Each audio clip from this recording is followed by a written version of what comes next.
வணக்கம். மாலை முரசு செய்திகளை விரிவாக பார்ப்பதற்கு முன் தலைப்புச் செய்திகளை பார்க்கலாம். அமெரிக்க அதிபர் டொனால்டு டிரம்புடன் யுக்ரைன் அதிபர் ஜெலன்ஸ்கி சந்திப்பு. 3 ஆண்டுகளாக நீடித்து வரும் யுக்ரைன் ரஷ்யா போரை முடிவுக்கு கொண்டு வருவது தொடர்பாக பேச்சுவார்த்தை நடத்தியதாக தகவல்.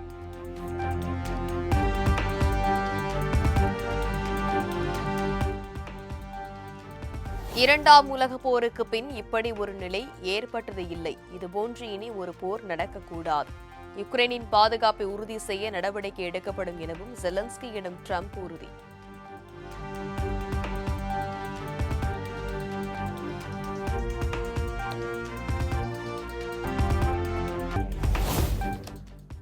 ரஷ்யா போரை நிறுத்த வேண்டும் என யுக்ரைன் அதிபர் ஜெலன்ஸ்கி வலியுறுத்தல். போரை முடிவுக்கு கொண்டுவர அமெரிக்கா, ஐரோப்பிய நாடுகளின் உதவி தேவை எனவும் பேச்சு.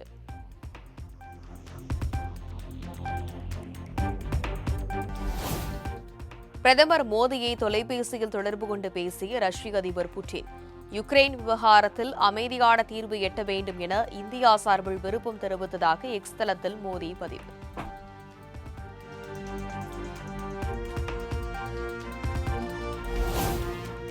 வீடுகள் தோறும் கணக்கெடுப்பு நடத்தியும் தகுதியான வாக்காளர்கள் நீக்கப்பட்டது எப்படி? கேள்விகளுக்கு பதிலளிப்பதை விடுத்து கூடுதலான கேள்விகளை தலைமை தேர்தல் ஆணையர் எழுப்பியிருப்பதாகவும் முதலமைச்சர் மு.க.ஸ்டாலின் விமர்சனம்.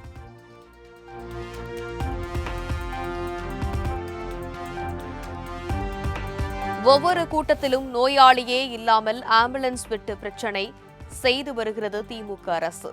இனி ஒரு முறை இப்படி நடந்தால் ஆம்புலன்ஸ் ஓட்டுநரை நோயாளியாக செல்ல வேண்டி வரும் என எடப்பாடி பழனிசாமி எச்சரிக்கை.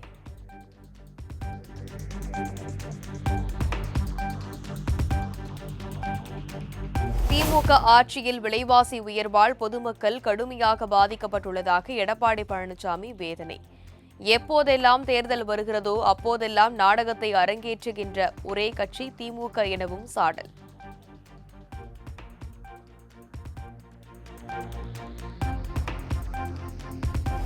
அதிமுக ஆட்சி அமைந்தால் தமிழகத்தில் போதைப்பொருள் ஒழிக்கப்படும் என எடப்பாடி பழனிசாமி உறுதி. திமுக ஆட்சியை அகற்ற மக்கள் குரல் கொடுக்க தொடங்கிவிட்டதாகவும் பேச்சு.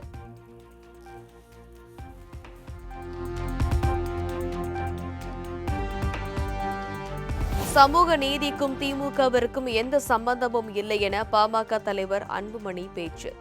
சமூக நீதி குறித்து தன்னுடன் விவாதம் நடத்த திமுகவில் இருந்து யார் வேண்டுமானாலும் வரலாம் எனவும் சவால்.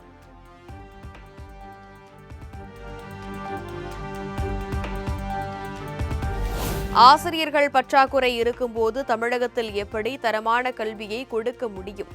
அரசு பள்ளிகளை மூடிவிட்டால் ஏழை எளிய மாணவர்கள் எங்கு சென்று படிப்பார்கள் எனவும் அன்புமணி கேள்வி.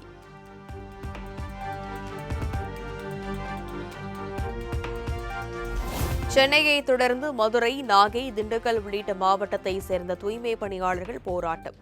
மதுரையில் தூய்மை பணியாளர்களுடன் நடத்திய 3ஆம் கட்ட பேச்சுவார்த்தை தோல்வியில் முடிந்த நிலையில் குண்டுகட்டாக கைது.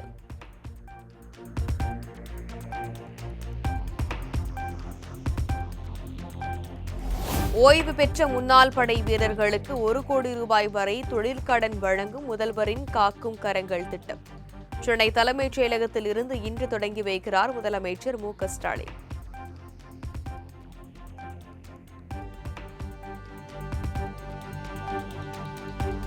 குடியரசு துணைத் தலைவர் தேர்தலில் என்டிஏ வேட்பாளராக அறிவிக்கப்பட்டுள்ள சி.பி. ராதாகிருஷ்ணன் நாளை வேட்புமனு தாக்கல். பிரதமர் மோடி, ஜே.பி. நட்டா மற்றும் என்டிஏ கூட்டணி கட்சி தலைவர்கள் பங்கேற்க உள்ளதாக தகவல்.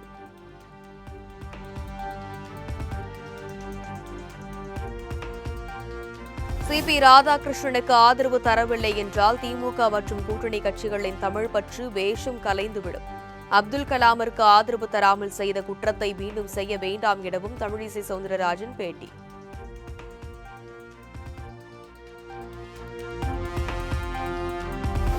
வங்கக்கடலில் நிலவும் காற்றழுத்த தாழ்வு மண்டலம் தெற்கு ஒடிசா, வடக்கு ஆந்திரா அருகே இன்று கரையை கடக்க வாய்ப்பு. இந்திய வானிலை ஆய்வு மையம் அறிவிப்பு.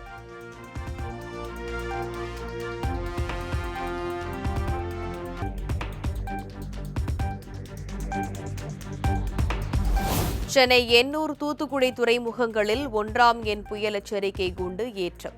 வங்கக்கடலில் காற்றழுத்த தாழ்வு மண்டலம் உருவான நிலையில் நடவடிக்கை.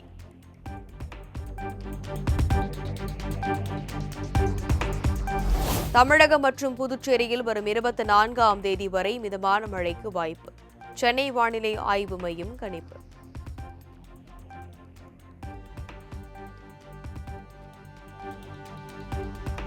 திருவள்ளூர் மாவட்ட மீனவர்கள் இன்று கடலுக்கு செல்ல வேண்டாம். காற்றழுத்த தாழ்வு மண்டலம் இன்று கரையை கடக்க உள்ள நிலையில் வானிலை ஆய்வு மையம் அறிவுறுத்தல்.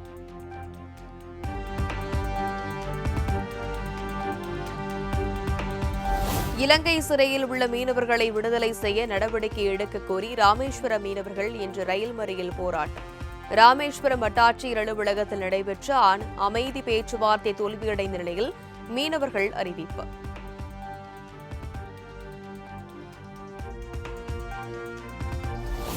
கோவில்பட்டியில் அரசு கல்லூரி கௌரவ விரிவுரையாளர் மீது தாக்குதல். கல்லூரி மாற்று சான்று தர மறுத்ததாக கூறி தாக்கிய மாணவரை கைது செய்து போலீசார் தீவிர விசாரணை.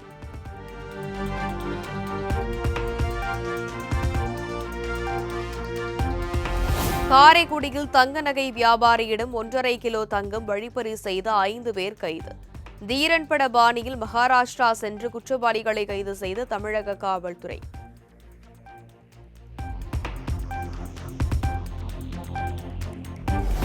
ஸ்ரீபெரும்புதூர் அருகே கள்ளக்காதலுக்கு இடையூறாக இருந்த கணவனை கூலிப்படை அனுப்பி கொல்ல முயன்ற மனைவி கள்ளக்காதலன் உட்பட 5 பேரை கைது செய்து சிறையில் அடைத்த போலீசார்.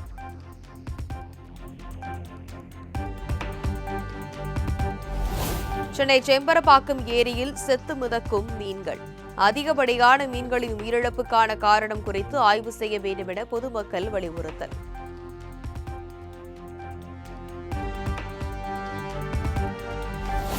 மசோதாக்களுக்கு மீது 3 மாதங்களுக்குள் முடிவு எடுக்க வேண்டும் என குடியரசுத் தலைவருக்கு உச்சநீதிமன்றம் காலக்கெடு நிர்ணயித்த விவகாரம். குடியரசுத் தலைவர் திரௌபதி முர்மு எழுப்பிய 14 கேள்விகள் மீதான விசாரணை உச்சநீதிமன்றத்தில் இன்று தொடக்கம்.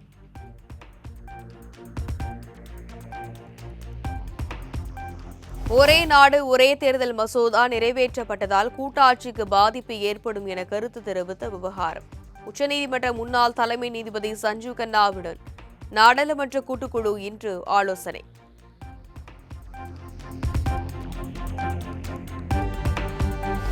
ஜம்மு காஷ்மீரில் ஏற்பட்ட மேக வெடிப்பு காரணமாக பல்வேறு இடங்களில் கடும் நிலச்சரிவு. வெள்ளத்தில் சிக்கி பலியாளர் எண்ணிக்கை 63ஆக உயர்வு.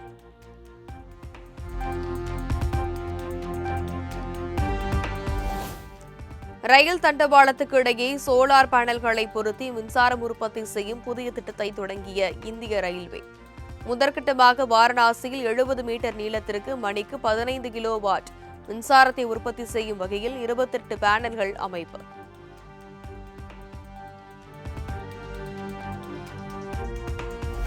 கேரள மாநிலம் வயநாட்டில் பள்ளிக்குள் நுழைந்த தாயை விட்டு பிரிந்த குட்டி யானை. குழந்தை போல் அங்குமிங்கும் சுற்றித் திரிந்த குட்டி யானையின் வீடியோ வைரல்.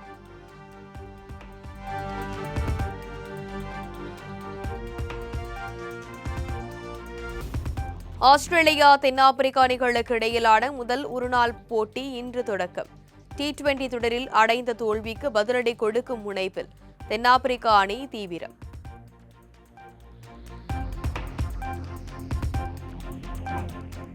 இந்தியாவில் நடைபெறும் உள்ளூர் கிரிக்கெட் தொடர்களில் ஒன்றான துலீப் கோப்பை கிரிக்கெட் தொடரில் இருந்து இஷான் கிஷன் விலகல்.